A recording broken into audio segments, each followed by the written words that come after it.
roll this window down too. Yeah, no worries, mate. I bet you do have to roll that window down where you live. Is it hottest over there right now? Dude, it's been in the 40s in the morning and in the mid-70s in the evening. Today, it's supposed to be like almost 90 degrees. So I don't understand, like, winter just farted and left, or is it coming back? I don't know. I mean, now? Summer's done now. But, you know, it's going to get more depressing. I mean, at least we've been locked in and the weather's been nice outside. You know, if you did go for a walk or something like that, it was nice weather. Now England's going to get really depressing because the weather sucks. You know, it's not good. This is usually the time in Britain when most women's neck sizes go up a couple of inches because there's nothing else to do in the evenings, guys. Yeah. No, that rolls. I don't know whether you got that in Alabama. That's a thing in England. Guarantee you. There's a reason we're the second most obese state in the country. You know? Oh dear. It ain't only good cooking. You know. Well, it's funny. I was thinking when you were talking earlier on about the thing with your son, and you said you got the read back, and you couldn't pronounce the name, but it meant that some of his body wasn't burning particular fatty acids. I was going to say, wait a minute, grab my phone, make you repeat that, because my body is burning none of the motherfuckers. Yeah. None of them. I'm like a walking potato. Anyway, let's get this goddamn show going again. We've been on for a couple of minutes. We're going to introduce you here. Ladies and gentlemen, welcome to the Supernatural Strength Channel.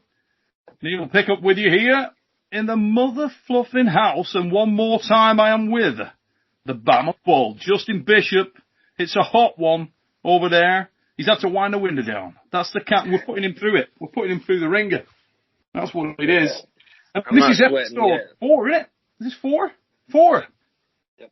And if you haven't seen 1, 2, and 3, links are going to be in the description, guys. Get yourself back, check them out, then come back. And we were only just warming up in episode 3, and we had to stop because we were at like 45 or 50 minutes. But we covered it a little bit in there, mate, and you just talked about Mindovus, Terracetis, and obviously the fact that the European guys, you can pick them, you'll pick up some subs and followers and fans as a result of beating these guys. It's fair to say that there's some Eastern Europeans that have gone over stateside and are doing pretty well. I mean, Press is one that's kicking the living daylights out of people over there with that left arm. Bad dude. That's probably the strongest arm I've felt at his weight ever. I'm just serious, isn't he? And you know, I pulled a super match before I pulled him, and I don't think I could have beat him fresh. I'm just being honest, because I watched him beat Ron and Toby right after that. So I mean, it's not like come on, that's nuts, isn't it? I wasn't Ron beating Bath that and guy. Bobby Tope on the left. Holy, you know. Yeah. What's he weighing right now? He's below 187s, isn't he? Is he 76s? Yeah. I think he pulled 76 at that tournament. Yep. I mean, new news in the USA, old news in Europe. Everybody's known about him for years just because of the fact that the man was WAF World Champion. Left arm for so long. I mean, he's a beast. So much staying power, so much top end, just raw top end. Crazy powerful man.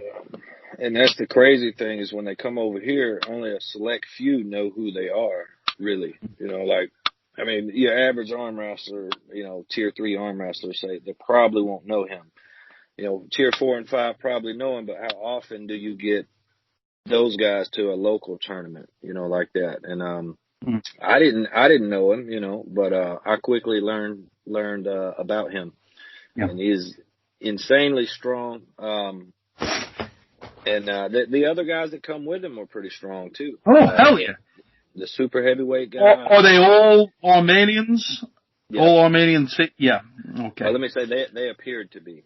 Only one of them spoke good English, so. Yeah.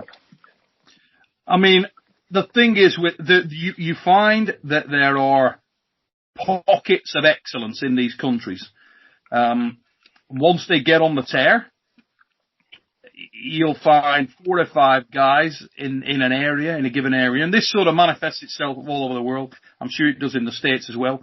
But you'll find 4 or 5 guys in an area in one club that are all just absolute monsters. You know, just ridiculous. Because it's the iron sharpens iron thing. That's basically what it comes down to. When I have my brother training with me, I feel like my technique goes a lot further up, and it's what you just said. Iron sharpens iron, and he's as technical in his setups as I am. He can recognize what I'm doing to adjust back to that, things of that nature that you see at a higher level. But I always search those particular people out especially when I first started. Not so much in my latter years, but I would search those clubs out or those guys out, and I would reach out to them and see what they're doing different. You know, I can't tell you how many conversations I had with Todd Hutchings before everybody knew he was training. The stuff Ryan put on there, he had gave me a similar plan prior to that. And I've asked Ryan since he put all that out to see his plan, which is pretty much the same thing. But then you slowly figure out that these people are special kinds of human beings. Yes, they are. With the weirdos. Yeah. Like, you can't do Todd's workout. I couldn't, and practice. I just couldn't. I would be trash on the table. Now, I could take about 3 weeks off and go practice, and I would stonewall everybody. Yeah, you do get that I call it the sort of Blacksmith Syndrome, where you'll get a guy, doesn't matter how they arm wrestle, no matter what shape they're in, how they do it, make no goddamn difference. Basically, they are impervious to injury. Their ligaments, their sort of structural material is somehow built different. They're just constructed different. We had a guy, I've spoke about him on the show before, not a great arm wrestler, a guy called Paul Mitchell. Technically, not the best arm wrestler, but in terms of his material, joint strength, Jesus Christ, that kid was ill. He used to show up, he'd pull in the worst, ugliest, dodgiest positions you could possibly arm wrestle in. Never took any damage. Make a scrap of difference. He could do anything. And I think Todd's got a bit of that in him. You know? Oh, yeah, he's definitely got something in him. It's not normal. No, it's a weird. We had a guy come last year. His name's Craig Blue, and he's probably about 300 some odd pounds, probably about 6'3", big old belly. Never really worked out. I want to say he finishes concrete, but he walks in and smokes everybody. Could not believe it. Now, at the time, I'm terrible shape. Like, I should have been able to do something, though, regardless how I felt. And this man was ridiculously strong. And so he's been bringing his son, is mostly why he comes. His son's really good, too. He's like 18. But, yeah, that was another guy. He's just a weirdo. Never works out. He's always arm wrestled, is what he said, and he's never been beat. And I finally beat him once, at a practice. But I'm here to tell you, if me and him get on the table and say the overalls or I pull the supers or something, it's don't be surprised if you see that video of me getting smacked by some guy you never seen. But they're out there, mate. I mean, that everybody has it in their mind that there's guys that are invincible. The Levans, the Petrenkos. Funnily enough, did you see the thing that went out with Margaret? Where he was bit, you had, have you ever heard of Margaret before? I know that name. He beat Prudnik in the recent video, Prudnik third in the top 8. And Margaret's below 110 anyway, a 105 kilo guy, 100 kilo guy. Is it a real tall guy? No, okay. Short, stocky, very short cropped hair, don't look nothing. Looks like a powerfully built farmer. Don't look, nothing, not wrist probably that thick. Mate, exactly that, Yeah. You get the guy that's out there, and you can say about PEDs, you can make claims about, Margaret doesn't look like he's full of PEDs. Yeah. he doesn't look like it. He looks like he's just a he's white goods. The kid is just a unit, you know, and he's clearly strong as balls. You know, he's just if he beat Prignick, he's definitely strong as shit. Absolutely. He beat Petrenko. He beat, you know, I mean, he was, I think, joint first in this thing. Try and find it. It'll be out there now from Professor. Yeah, I'm definitely checking it out now. Ridiculous video. They got like 4 or 5 guys together. And they all pulled like a round robin format, you know. Mm-hmm. But what that illustrates is, for some of the new guys that come on and comment on forums and stuff, which you do get, and I don't get too frustrated with them because they just don't know. And ultimately, they're keen and they're enthusiastic, and that's all that matters at the end of the day. Mm-hmm. You know what I mean? But what that does illustrate very clearly is that the guys that you think are untouchable may not be that untouchable for a certain crop of people that are out there. There are others, you know what I mean? There's a level. Once you get to that level, there's a few of them out there that will give you a hard time, however good you think you are. Well, I guarantee you, the first time I remember, or the last time I remember thinking that, it wasn't the first, but is when Todd was running through everybody here, and he goes and pulls Rustum, and Rustum just walks the dog on him. Like, you know, even I think it was the 5th or 6th match, he let him in there and just eased him over. Because I kept thinking, I was watching it, and I kept messaging my group, and I'm like, man, if Todd could just get off, you know, get in his spot.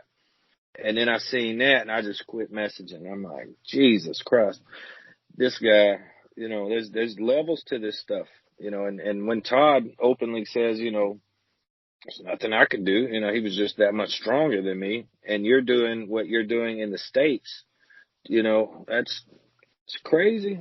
You know, it's funny with Todd. He's like almost a perfect design to beat Hutchins, though, in some ways, Rustam, because he goes straight through that power band that Todd has, but he's so explosive. I actually believe that if you started those two in a slow hook, Todd beats him all day, every day. I think Todd wins 10 out of 10 if they start slow, and I'm sure of that. You know.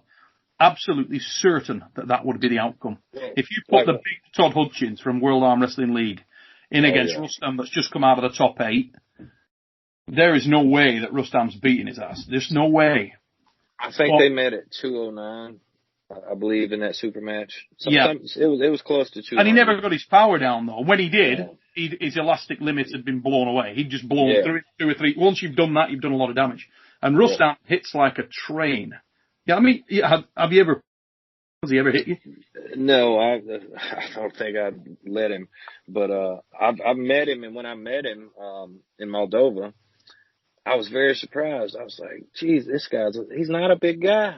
Now he's like this thick through the, you know, through the chest. Back. Yeah, he's got like a little turbo up there or something. But, you know, even in that tournament, though, and Todd just pulled Marcio.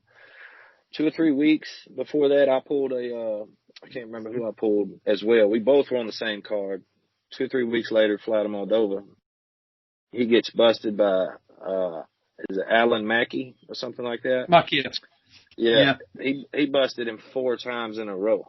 Or 3 times. He false started. Again, with that blistering speed. Yes. Yes. Immoral speed and then through. Nothing to everything.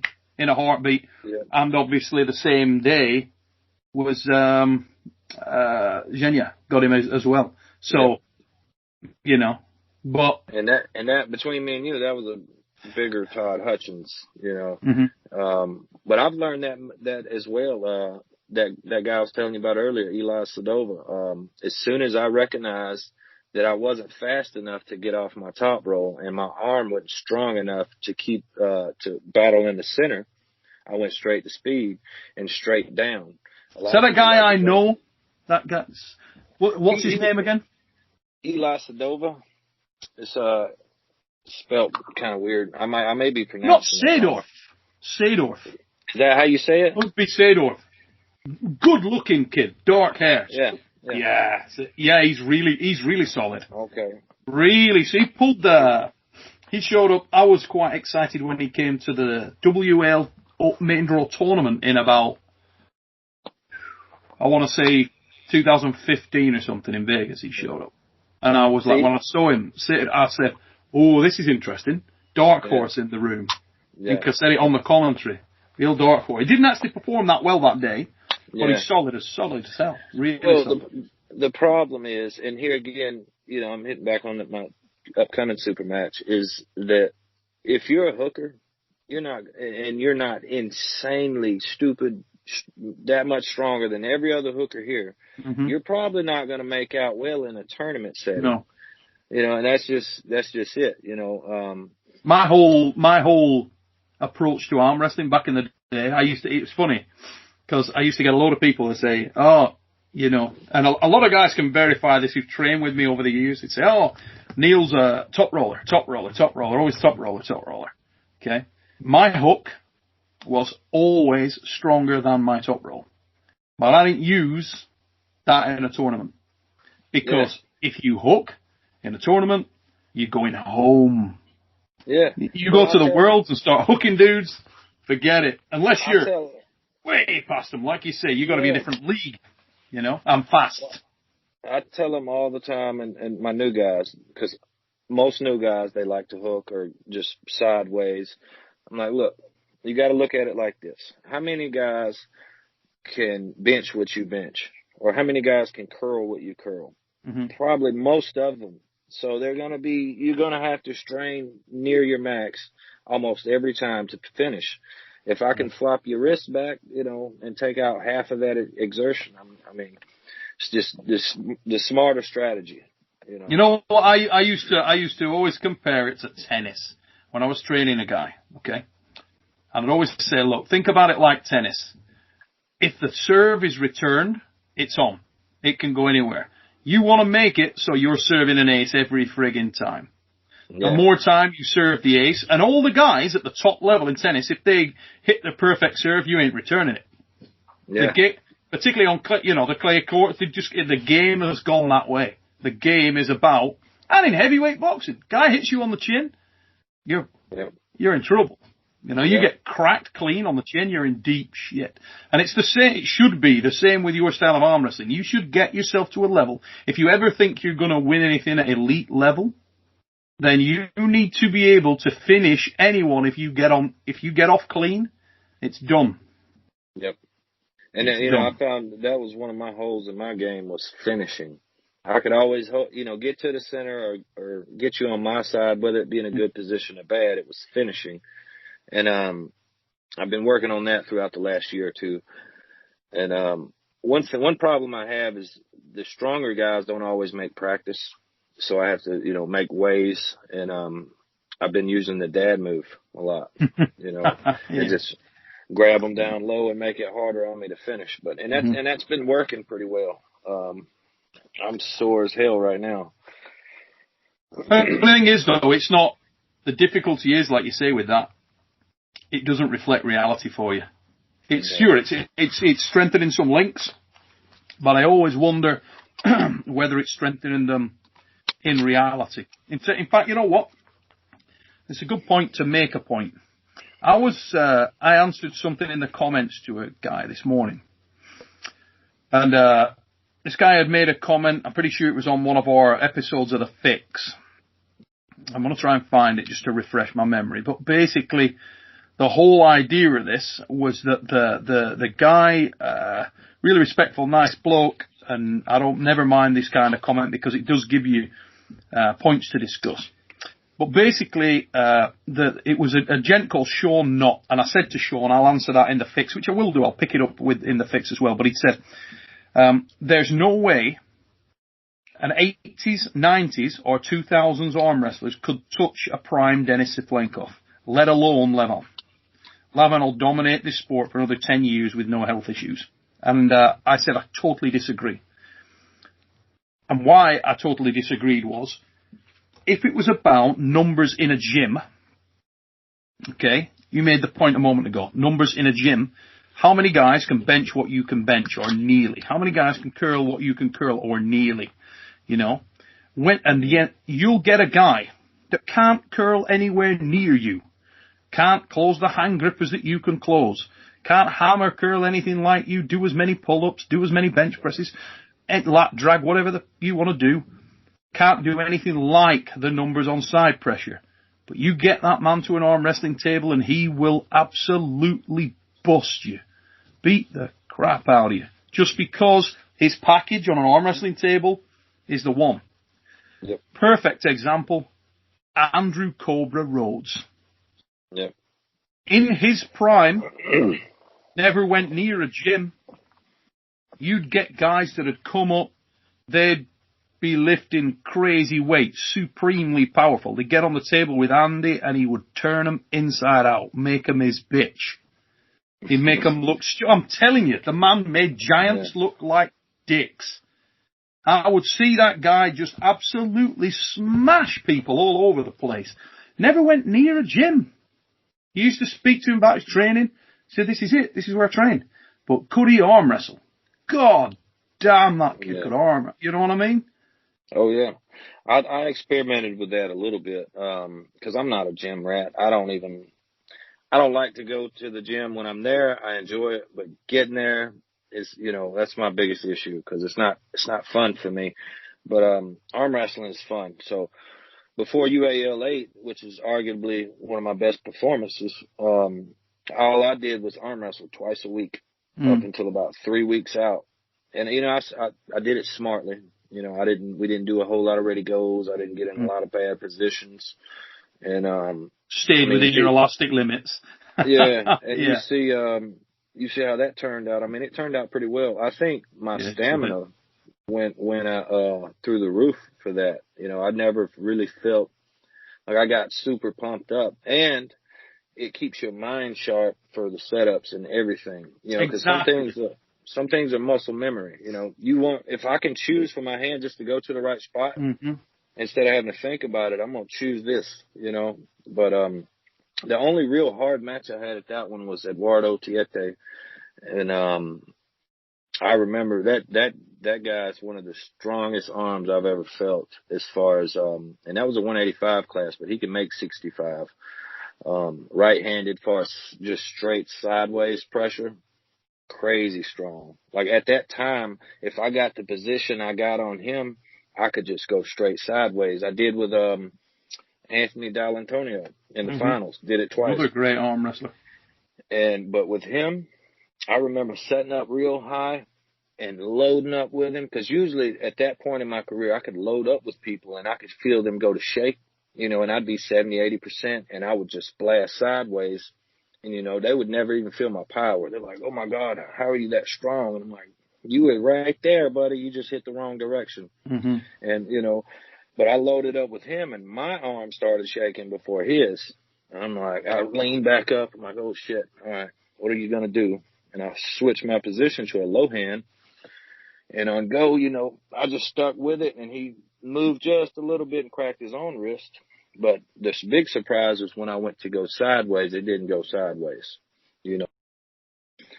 Cracked down on it, like every pressure I could imagine to put on him, I put on him. And it wasn't a long match. I beat him fairly quickly, but that stuck out in my mind for some reason. But there's some guys that have got what you just described there, that almost like a rigid elasticity, if there is such a thing, off their shoulder, and you can press as hard as you like to the side, and the only thing you're going to achieve is making your own wrist more vulnerable. I spoke about this on a show recently with Ryan Espy.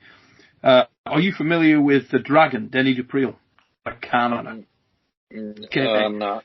Real strong puller, but genetic freak, huge hands, massive forearm, pound for pound. Got his hand and wrist from the top shelf at the arm wrestling shop. Built for the game, mate. Really was. Great puller, Dupreel. Then he was a beast. Right there in all the Yukon Jack tournaments, if you go back and check out Yukon Jack New York 95, 96, for any of those, you'll see Badman right there.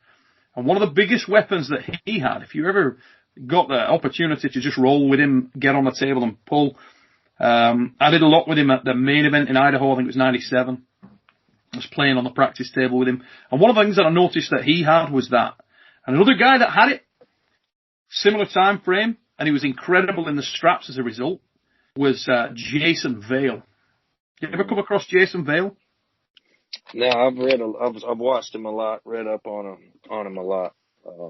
Such a travesty that the world didn't see that man at his best because of other issues and just things that he had to do in his life. But what I will say is that Vale at his best was a joy to watch. That guy in a strap. Tell you what, mate. Iron. Oh, God damn, he could arm wrestle in a strap. He really could, you know. Phenomenal puller. Anyway. I want to say I've seen him. He was supposed to pull somewhere. He has recently. I'm not real sure. Yeah, not long ago he was active again. Not, you know, I mean, with the greatest of respect to Jason, he's an old man now in some ways. He's not the guy, you know what I mean? Yeah. When he was a young man and he was, you know, nuts full of confidence, he'd show up at every tournament with a gang of confidence, tucked into his fucking dungarees. He used to wear some weird shit, dude. But I'll tell you what, I used to love watching Jason. I was a huge fan of that guy's arm wrestling. Huge fan of his arm wrestling. Superb puller. And he was active again not long back, you know. I think he pulled with Bill Sinks and a couple of other guys. But if you ever speak to Michael Soliaris about Jason, when Jason, he'll tell you the script. It's a bad man, mate. New segment.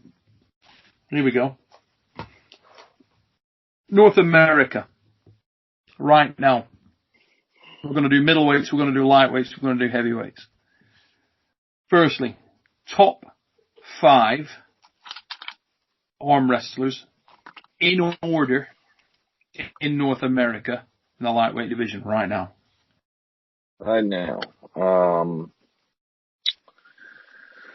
mean, obviously Tony and Sam right there. Let's assume Tony can make weight. I'll put Tony at number 1. This is right-handed. I think Sam probably. I'd put Corey above Jeff because of their record. I'm pretty sure Corey's beat Jeff way more times. And then probably Jeff. You said U.S. I was gonna throw some Europeans in there. I don't know, that 5th place could be almost anybody in the W.A.L, to be honest. You think anybody is like a real crying baby in terms of guys that are not there? You know, guys that should have the call up. I mean, talk to me about Greg Gray. Daryl Draper. Mm-hmm. You know Daryl Draper? Keep getting a lot of people sending me messages about Daryl Draper, mate. I don't know Daryl Draper, but I know his name now. I don't know if Greg can make 65 or not, but he definitely looks strong. I think his fluidity and his movement could use some improvement. That usually comes from gym rats, you know, which he seems to be. You know, I tell people that all the time that come to practice and they love to work out. I'm like, work this motion, you know, so you can get that fluidity. But I mean, I got a couple lightweights coming up in the state. I don't even want to throw anybody's name out in my area because they all chomping at the bit for me to pull them, and I've already beat them. So, but no, I watched Daryl too. He seems real strong, kind of the similar things as Greg. But those 4 set themselves apart for me from everybody else, and not because they're pulling W.A.L, because they could go to any tournament and beat the guys you're naming, in my opinion, you know. So yeah, the 5th one could be. I mean, I haven't even looked at the rankings here recently, but I think they're actually 54 and 76, which is different, you know, than what we're talking about. So, but those 4 definitely. I think Tony, Sam, Corey, Jeff, and you could throw Jamie in there too. Jamie would probably beat half the people you're the 2 guys you're talking about, or at least have a really good match. Who wins, Greg Gray or Jamie Sheldon? That's a good, because they pull very similar too. Because Jamie's a big man. Jamie's you know, he could easily pull out middleweight. He's a big dude. Yeah, if they both made lightweight, I'd have to lean towards Jamie because I think Greg would struggle a little bit to make that weight, and I haven't seen him pull that weight. So I would love for him to do just 0 to 185, and then do like 85 to like 215, and then supers. To me, that would make it more interesting. You wouldn't have so many guys killing themselves to make lightweight because the only reason I don't mind pulling lightweights because I believe my path to the hammer is much, much shorter. But at the same time, I look at it this way. If I won the hammer, what's next? Go up to middleweight, so. And so here we go then. Middleweights. And we're going to change it slightly, change the format slightly, spice it up a little bit. Okay, let's hear the top 5 middleweight arm wrestlers in order who are not currently on the U.A.L roster. Chad's gonna be number 1 for me. I don't think half the people in W.A.L lineup can beat him. Especially is he active right now, Chad? Well, I haven't seen him in a long time. Yeah, he doesn't compete, but Chad's one of those individuals. He don't have to be competing to be actively strong. You know what I mean? In shape. You can call him tomorrow for a match. Because he's just that kind of competitor. Every time I see him, he's in shape. He's a massive bench guy. But anyway, I seen him a couple months ago at Ron's practice. No, it was Paul Passmore's practice. And he looked strong. I mean, like him and Ron were going at it on the side, and he was beating Ron. So, I don't know how tired Ron was. I don't think he was that tired. I really don't care. But if you're taking Ron Bath's hand out of the strap and you're under 200 pounds, you're a bad mother fluffer. But Chad, number 1. Let me see. I'd probably put, Moser at number 2. Dan's looking really impressive at the moment, isn't he? Yeah, and I know people... He had an out in that bit. He did.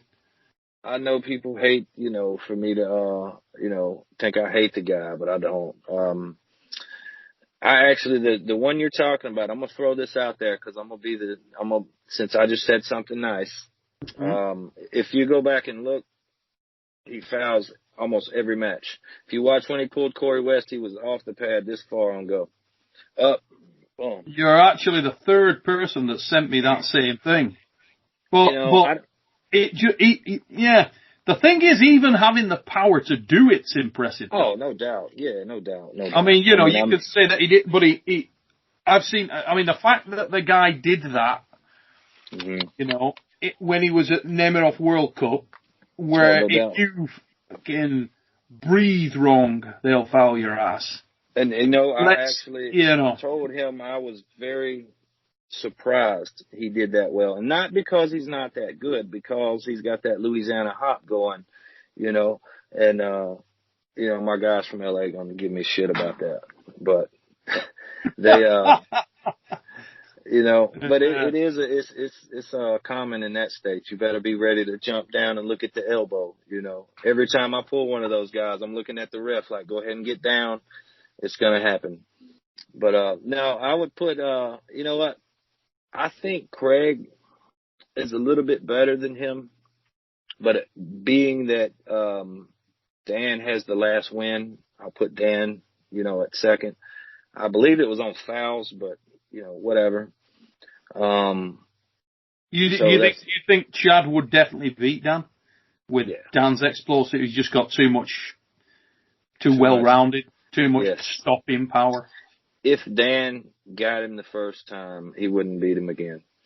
Because, any man that can go and pull Todd, lose, line back up, and flash him, I've seen very few people, especially that can make, under 200 pounds, that can do that. Usually if you beat Todd, you beat him the same way, which he only beat him once, but my point is he's fast enough, and the way that Chad pulls, he pulls with no load, the same way Dan does. Whereas Craig, and Chad's a magnificent puller, isn't he? He can pull. Since he was I remember watching Chad Silvers in friggin', I think it was Athens. It's either Athens or Israel when I was a kid. And in the sit-downs, he was pulling in the sit-downs for Team USA. And he was lightweight. I don't know what the hell he was in. 42s, 54. He was light as hell. He was super light. The fucker could pull. He could. Fast. In the early 90s, he could pull. You know? He was the... Good. And that's the thing. He's one of the few people that I seen when I first started that I was really like, this guy's got it figured out. Oh yeah. There's a lot of arm wrestlers in America I was looking at, but he was one of a handful that I set to the side and analyzed everything he done at the table. I reached out to him because he doesn't have a Facebook or anything like that, so it took me a little bit to get in touch with him, but when I did, I finally seen him at a tournament, so I made it a point to, have this long conversation about training. And I didn't want to know anything on the table because a lot of guys like him is not going to tell you. They're just not. You're in their weight class. I'm right the opposite. I don't care. I feel like I'm growing the sport by spreading the knowledge. But and my wife's told me several times, like, you probably lost several matches because of that. And I know of one, and it cost me a hammer. That's another story, though. But, anyway, he was one of the few people, like I said, that had it figured out. And I still do several training methods that he showed me. Because one of my most intrigued thing was the way he was so fast. I'm like, how are you so fast? And I've slowly figured out what he doesn't load. And number two, he does a lot of speed exercises that train your tendons to catch fast and launch fast. Like I take a 10-pound medicine ball and I throw it back and forth like this. And I really feel like that helps. You can feel the elbows fill up with blood. It's good rehab. Certain thing. He was the guy that gave me the idea to record yourself saying "ready, go" with different cadences several times, and you just practice that. He also told me one time, he's like, look, if you can't get your whole body to move on go, just move your arm. You're that much closer. Your body, your body will fall into it. And just small things, but little nuances. Yeah, that make a world of difference. It'll set you from a tier 3 to a tier 5 sometimes. If depending on how strong you are already. Because I felt some of the strongest arm wrestlers that had zero technique, and you just can't beat it into them. But he's definitely not one of those. But Chad, say Dan, Craig. I'm trying to think of something that's not on the thing. I would say Dallas is looking pretty healthy lately. I don't know about Brennan. It's iffy because, after I ragged him a little bit about losing to Dallas, he tells me that he had a fracture in his elbow or some shit like that. And then I asked him his age, and I was like, yeah, get ready for that. That's not going anywhere. So, but I put Dallas up there. What is that, 4? Who else am I missing? Guys that are on my radar big time. Okay. I'm going to throw a few names out there. Okay. Two standout favorites for me for numerous reasons. Jason Merlo, Kevin Robertson, in no particular order. Love those mother fluffers. Kevin's actually got Kevin Robertson, Merlo. Yeah. I rate both men highly. Yeah, Kevin's definitely, Jason, they've been trying to line me up with left-handed for the last year or so. And, we just hadn't been able to put it together yet. Kevin, he actually beat me in 2017 in a right-handed match. Big man, Kevin. Big lad. For a middleweight, he's big boy in a frame, I didn't know who he was. He sets up, super tall arm. So I won't say I took him lightly at all, but if I had to redo it, I would definitely take it more seriously. Yeah. But, I just got in a bad spot right off the go, trying to hang on to him till he burned out, and I burnt out first. Mm-hmm. And directly after that, and directly before that, I had a match. I can't remember who it was, but it wasn't a hard match. But right after this one, which was a hard match, I pulled Mike Solaris, and he beat me.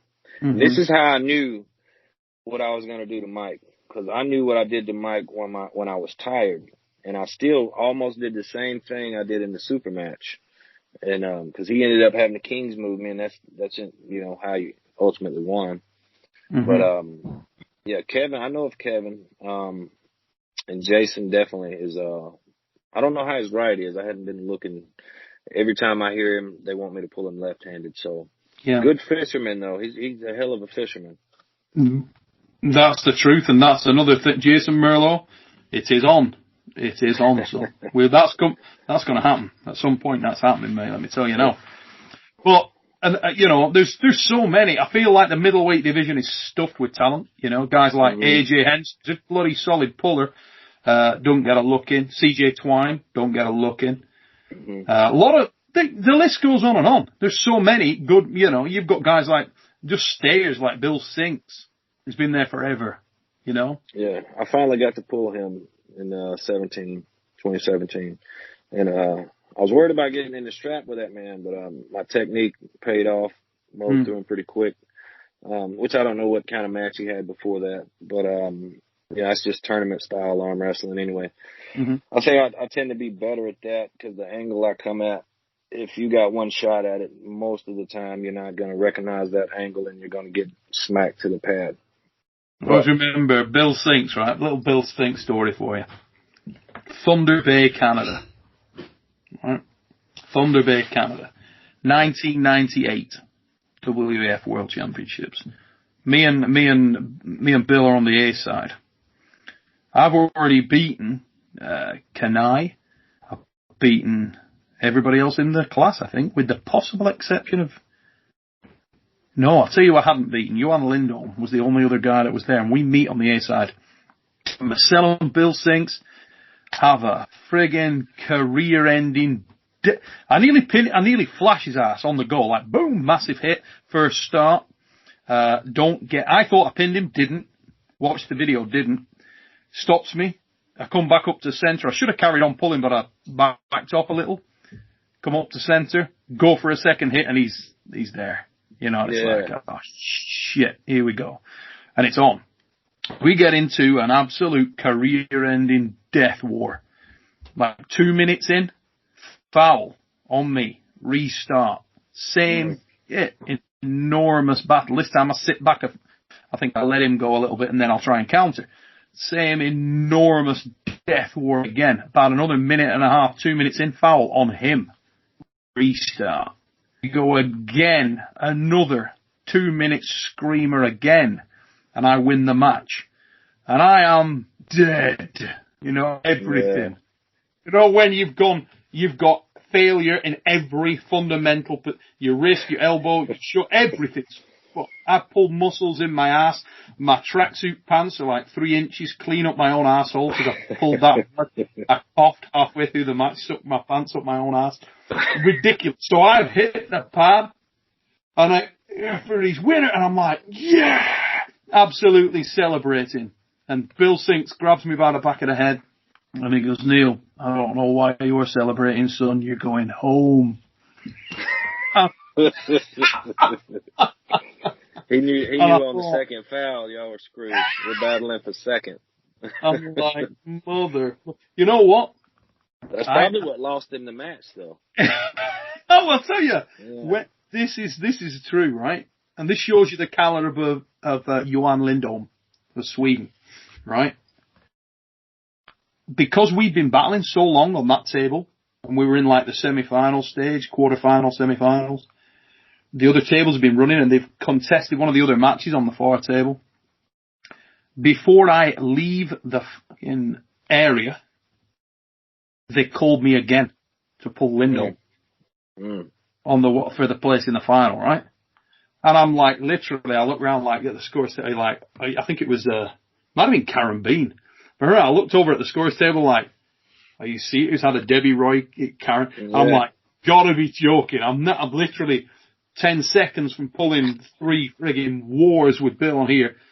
And Johan Lindholm comes into the competition arena. He's come up to the table. He walks over to me and he says, "Oh, good win, Neil." He said, "I'll tell you what, mate, go sit down, take some rest. We'll do it in a minute."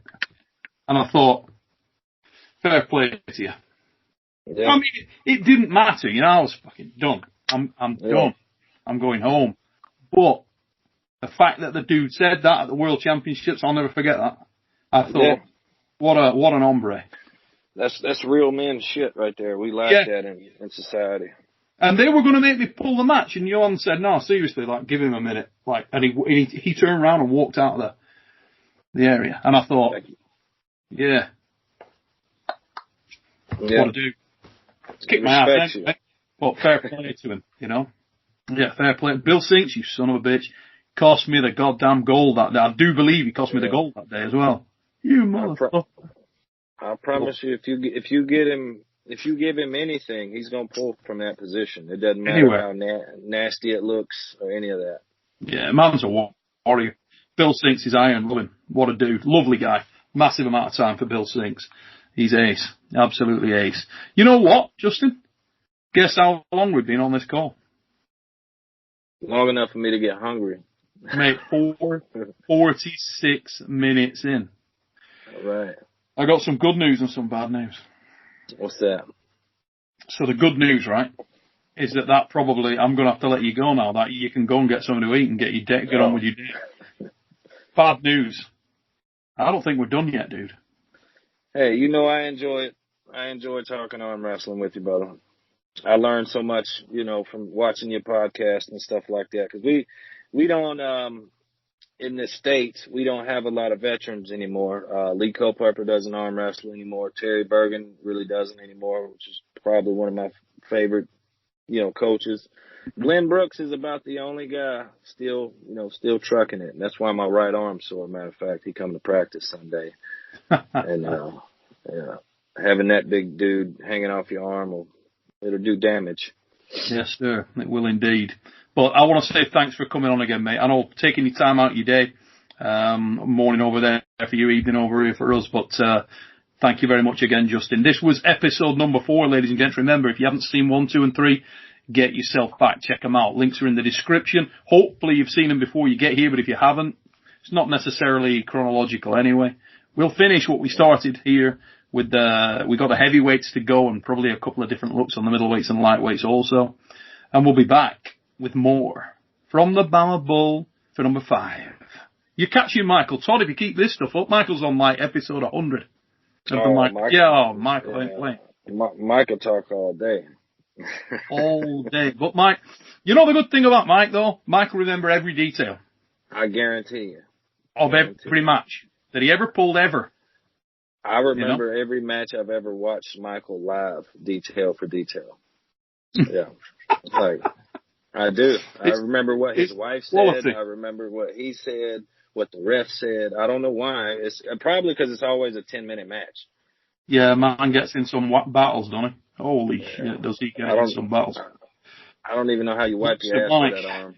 Oh, mate, it don't work. Nothing. I mean, I'll tell you what, he's paid for his sport, that boy. But Michael, if you're out there, we still need to finish, mate. We still need to finish. And I'm going to let Justin get off here now. Guys, if this is your first visit to Supernatural Strength, please like, share, subscribe, let everybody know about it.